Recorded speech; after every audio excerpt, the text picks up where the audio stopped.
cryptocurrency. So we talked about it in a little bit of depth in the previous lecture, but just remember that it's just digital currency. It's just a new way to store value. It's all done through, the process of cryptography. It all exists on the blockchain technology, and people are just, you can buy and sell it, and it's got value. So what we're going to talk about is just the popular coins that are out there.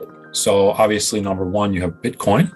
So about Bitcoin is that it was the first cryptocurrency ever. It was created in 2009 by Satoshi Nakamoto, and it was in response to the 2008 financial crisis. So they wanted to get rid of reliance on the financial, institutions and the intermediaries and the banks. So they created the blockchain, right?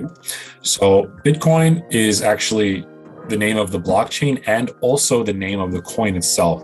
So remember, there's the blockchain technology where the coin lives on, and also the coin itself. So, and they can be two different names. So, just to avoid confusion, right? So Bitcoin keeps it simple. You got the name of the blockchain is Bitcoin, and the coin itself is also Bitcoin. So since then, right, newer and much better engineered currencies have been created, many, many, many. So Bitcoin on a technological level doesn't have any other advantages. Its real source of value is just in its name, like, Beanie Baby or any of those other fads that have come and gone. But it's been exploded in the past couple of years. So its current value that I checked today is over $41,000 for even one Bitcoin. It's just like any other currency. Its primary use is to just, you can use it to make purchases. You can use it as a way to send money without dealing with the bank or any, wire transfer fees, which can get pricey.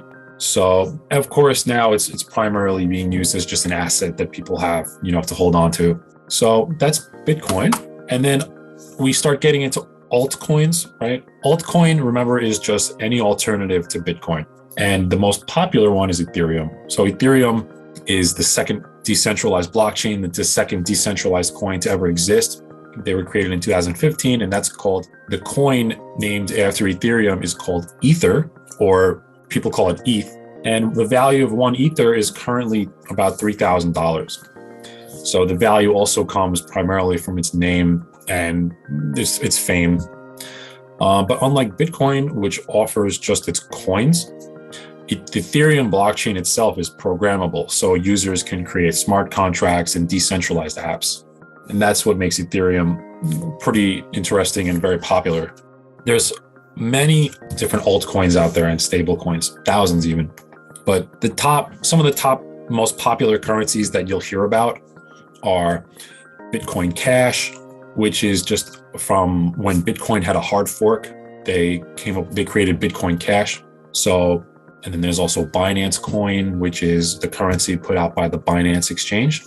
There's also Solana, which is it's similar to Ethereum, but it's more of a low cost and scalable alternative.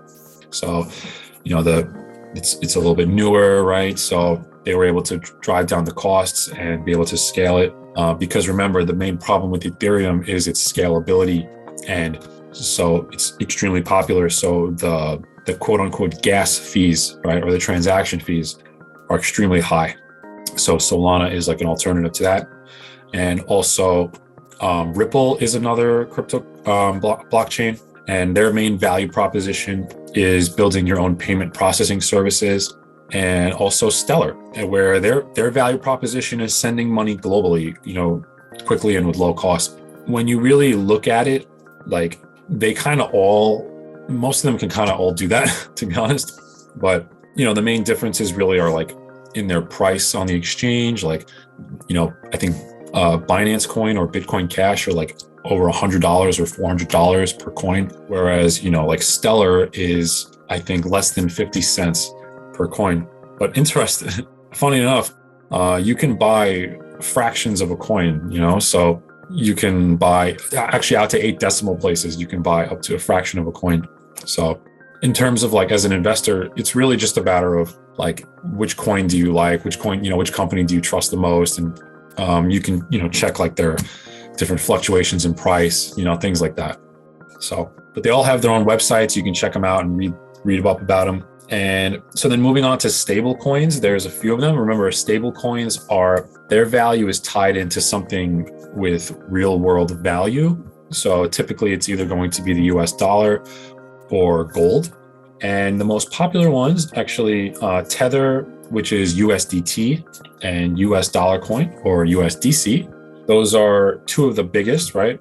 And they make up about 80% of the entire stablecoin market, which I believe is in the billions or at this point. And then you also have DAI, DAI, and they are on the Ethereum blockchain. They're from the Ethereum blockchain. And so you can use their stablecoins when, investing, remember, in the tokenization and building decentralized apps and things like that.